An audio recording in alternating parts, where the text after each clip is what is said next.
Ladies and gentlemen, welcome to Bleav in San Diego Baseball. My name is Alex Miniak, alongside the three-time All-Star. His name is Heath Bell. Heath, that doesn't look like home. You're somewhere this week. Where are you traveling about this time? I'm actually in Florida, and I'm sorry, the Padres fans out there. I'm actually doing fantasy camp for the New York Mets. I'm out here. New York Mets. Yeah. Well, you know what? You are going to be doing a Padres fantasy camp here in a couple of months, so that'll more than make up for it. I mean, people have to know that you played somewhere else besides the Padres, and you happen to be drafted, developed, and you played for the New York Mets before you even got here. So yeah, and the New York Mets, the fantasy camp has been going on for over probably 20 years. And, the Padres, I think, is the last 5 or 6 years. I mean, we have 12 teams for 1 week, and there's 3 weeks of doing that. So there's 12 different teams each week, where the Padres, I think, have 6 teams for 1 week. So it's going to grow over time, but right now, the Mets fantasy camp is fun in some ways, and the Padre fantasy camp is fun in other ways. I got good relationship with a lot of campers in both cities. The only problem is the Padre campers will text me, and I usually text back a little quicker, where the Mets guys will get together. Oh, we're going to the game, this and that. And if I ever respond, they're like, oh my gosh, Heath Bell actually texted us, because I barely do, because it's New York or San Diego. San Diego's a little bit more chill. New York's gotta go, do this, do that. So once you play in New York, I guess you never lose the sense of urgency, is what you're saying. Well, that, and I don't text a whole lot from New York guys, because they're just constantly, they could be texting what's going on every single inning. And you know what's cool about that? This is where 9-year-old fanboy Alex comes into play. Is a lot of those guys at Mets fantasy camp are guys that I idolized growing up in blue and orange, which is so cool to me. I wouldn't even know what to do in the same room with some of those guys. Yeah, and I idolized a lot of those guys, going through the minors or before, because they were just studs. And now I'm just hanging out with them. We talk all the time. I coach with them. So it's kind of a dream come true for me too, in a lot of ways. Yeah, that is too cool. Well, we got to get back to Padres land, because while you've been gone, we've had some happenings back here in San Diego. In fact, the Padres introduced a new manager, and it's not one that you or I thought it would be. His name is Craig Stammen. Familiar to us, not necessarily familiar to a lot of fans out there. Craig Stammen, former pitcher. I know you like that. Selected in the 12th round of the 2005 draft by the Nats. He made his ML debut as a starter in 2009. He converted to the bullpen as a long reliever. He comes over to the Padres as a free agent in 2017. He's solid out of the pen with that sinker for 6 solid seasons. He retired in 2023 as a result of injury, but lifetime 3.66 ERA and 743 strikeouts across his career. He moved upstairs as an assistant to the baseball ops department in 2024, and now he is going downstairs to the manager's office starting in 2026. This dude is well respected. He's a high character guy, a family man, a man of faith. He knows that clubhouse, and he's been a Padre or a member of the organization going on almost a decade. What are your thoughts? I know when I texted you and you texted me back, because you do respond to me, maybe not the New York guys, but you do respond to me. I got that one up on him. We were both a little surprised, but then we were like, okay, cool. Let's roll. Yeah, I mean, it's excited for Craig. I play with him in Washington. It's excited for me. So if he does really well, hey, other relievers are going to get maybe manager jobs and stuff. So it was way out from left field, and you didn't see that coming. So that's the shocking part. But after you're like, all right, well, he's a smart guy, and he's actually a teammate of some of those guys in the locker room, just a few, 3-4 years ago. Yeah. So he knows the team. He's been around the organization, so there's not going to be a whole lot of changing, probably just some improvements. And let's roll. Let's see where he goes. I mean, pretty much coaching staff's going to be the same. I know Victor left and went to Houston, hitting coach. But yeah, I think it's going to be a good thing for the Padres. The only downside is, because a lot of people are asking me about that. I would say, if you were a teammate with somebody and now the teammate's your boss, maybe that doesn't go over well, but could go over really well too. So, it's just a roll of the dice. We just don't know where it's going to go. So hopefully it goes in the good way. Yeah, a lot of people ask me too, and I'm like, I really don't have an answer for you because we don't know at all how it's going to go. But if we look at someone like Stephen Vogt, who is the Guardians manager, who came basically straight out of retirement as a player into the manager's chair, he did pretty good. And here's another guy, well-respected clubhouse guy, It has happened. it has happened. And I know that you like it because, hey, pitcher, again, if a pitcher can become a successful manager, that's going to be better for you as you look to get back into coaching. The bright side, it's not going to be a lot of changes. You don't know, when you have a new coach come in, okay, what's he going to be like? What's he going to do? We already know, all that. So I think that is a good thing. And I think there's more positives than negatives, really. And I don't think the negatives are really that bad of a negative.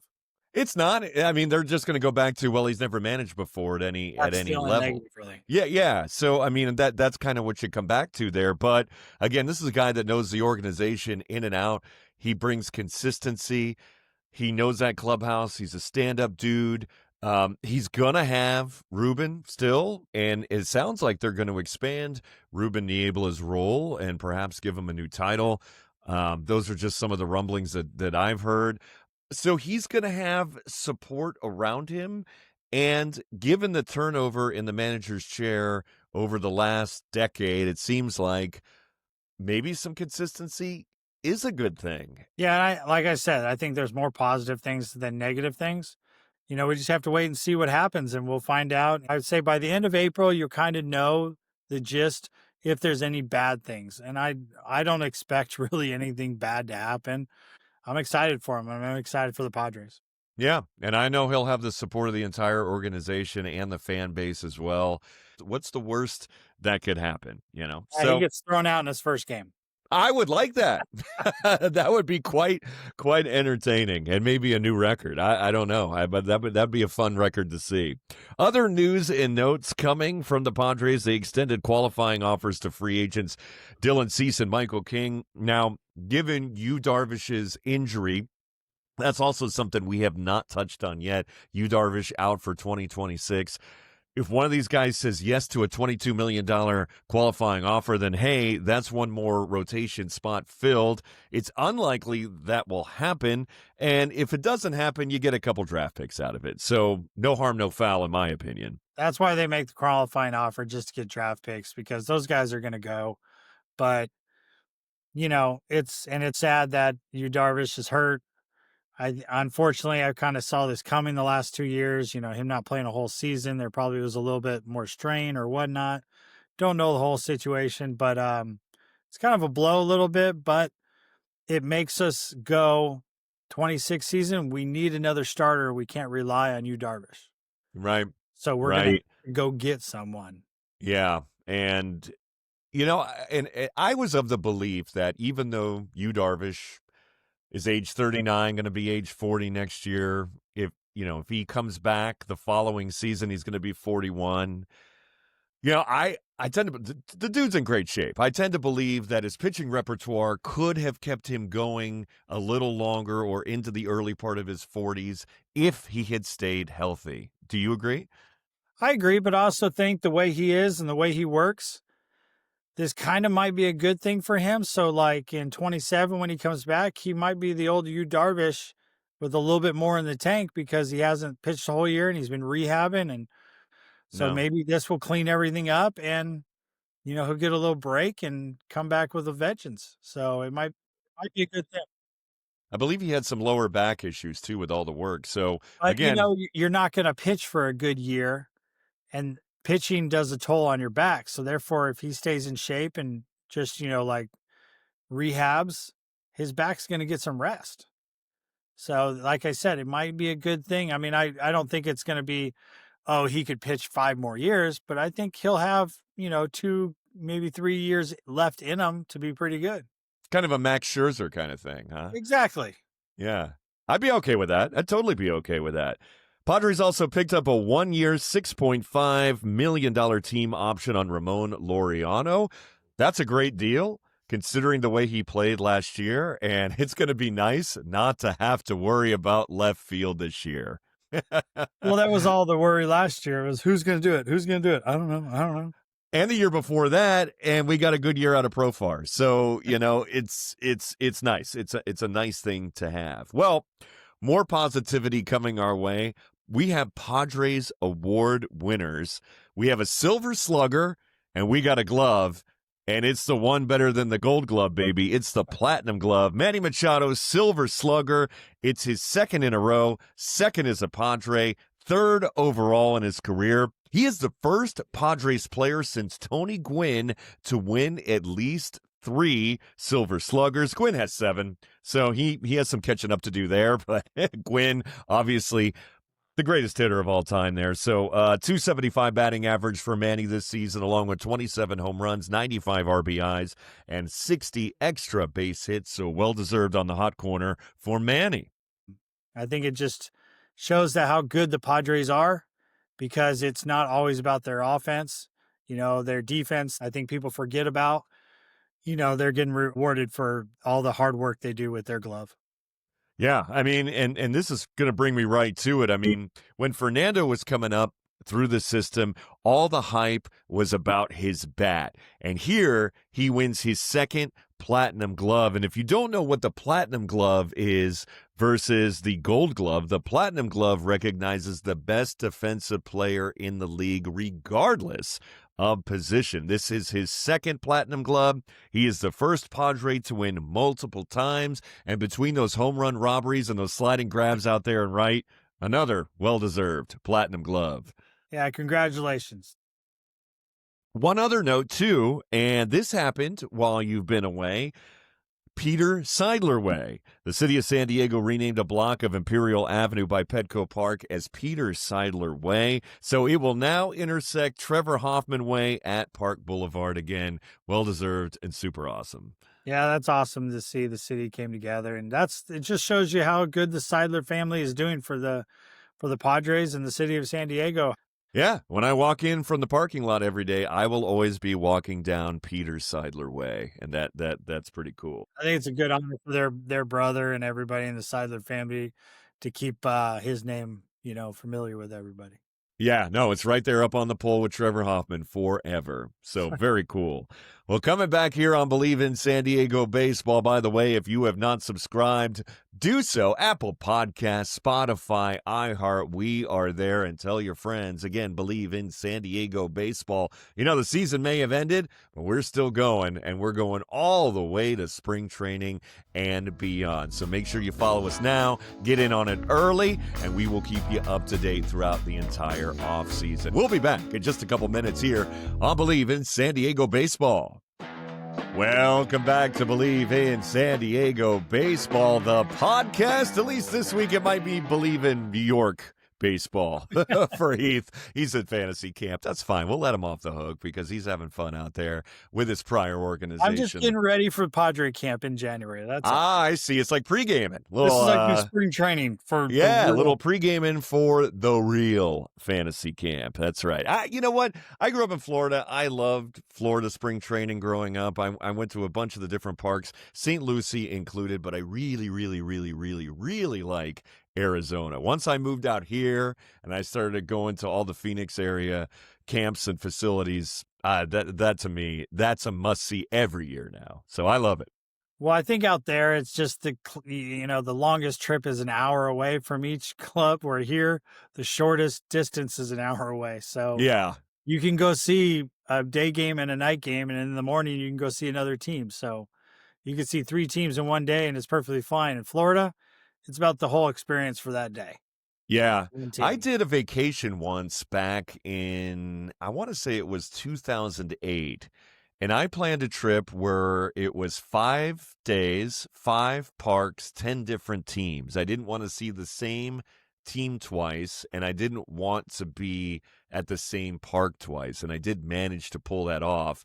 And I ended that with Red Sox Yankees at Steinbrenner Field on St. Patrick's Day, which I paid an exorbitant amount, more than I would ever pay today for a spring training ticket, upwards of $200 in 2008 money to watch that game. But that's when those teams were on top and doing well, and that was as much of a scene as it was a game. And that was a lot of fun. So I've always had a lot of fun at those facilities. Well, while you've been gone, I've been catching up on my Netflix. I watched a documentary called Who Killed the Montreal Expos? And when you watch this documentary, by the way, it was real well done.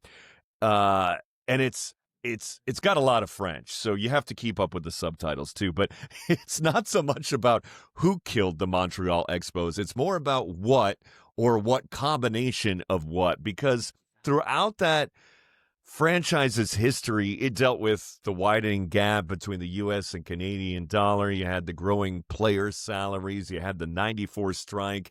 You had a ballpark that wasn't even really a ballpark. You had local politics, multiple owners, financial losses, on and on and on.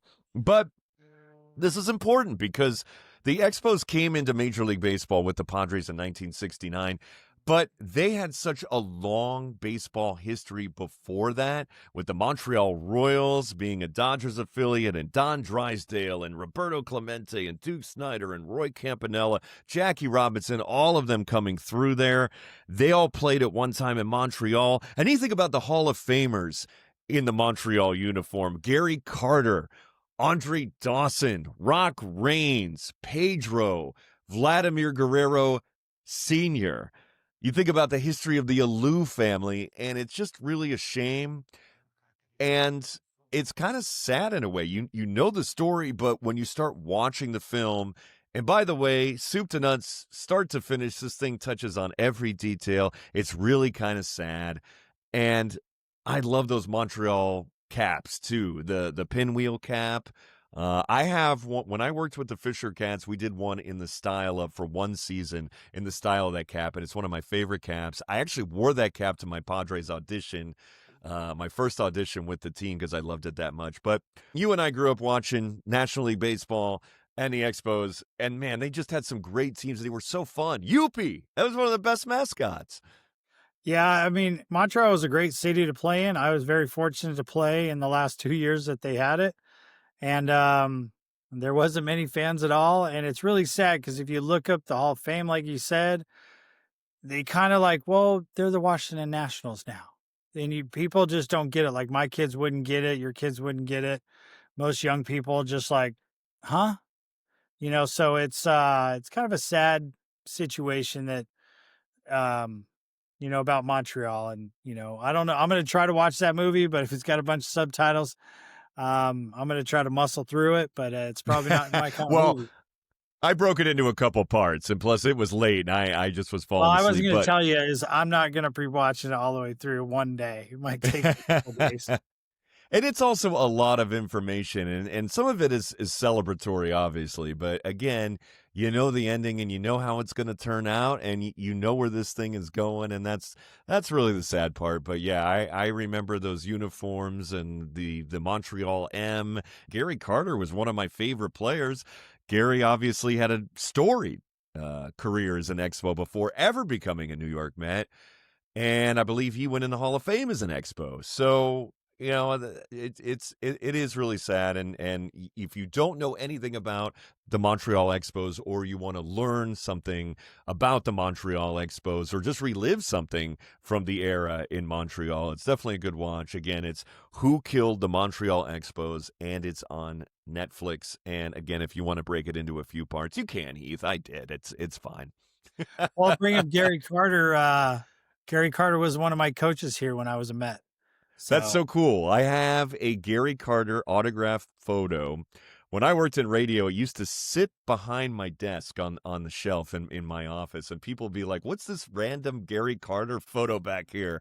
And I had a friend bring that to me one day along with a book, a history book about the Mets. And there was no better place than to stick it, on my shelf in my office. I'm like, well, he's one of my favorite players. Yeah, so it was sad to see him go, but you brought him up, and I'm just thinking of all these good memories. And here in Port St. Lucie, that's where he was actually my coach. So I'm just like thinking of all the good things right now, the things he used to say and this and that. We used to all call him the kid, even though we were the kids, and he was the stud Hall of Famer. So it was good times. But the Expos, man, here's the other part. Anytime anybody sees somebody wear an Expo jersey or a hat, everybody points it out and goes, whoa. So it's almost like we kind of want it to come back, but for some odd reason, and it just hasn't come back yet. It's going to be tough for it to come back, too, because the financial situations and the power of the dollar and a lot of that still has not changed. Well, Oakland is in Sacramento. Maybe they can go to Montreal for a couple years. You never know. You never know. We didn't think they'd end up in Sacramento, and look what happened. So, Tampa, if they don't ever build a stadium, maybe they'll go way north. Well, that was actually a proposed plan for the Rays to play half the season in Montreal and half the season in St. Petersburg. That did not come to fruition. The owners didn't care. If I was a player, I wouldn't want to break it up to two halves. Like my home is in two different areas. Yeah, that'd be weird. You're already on the road half the season. Now you're going to carve that in half? Yeah, you're basically on the road the whole time.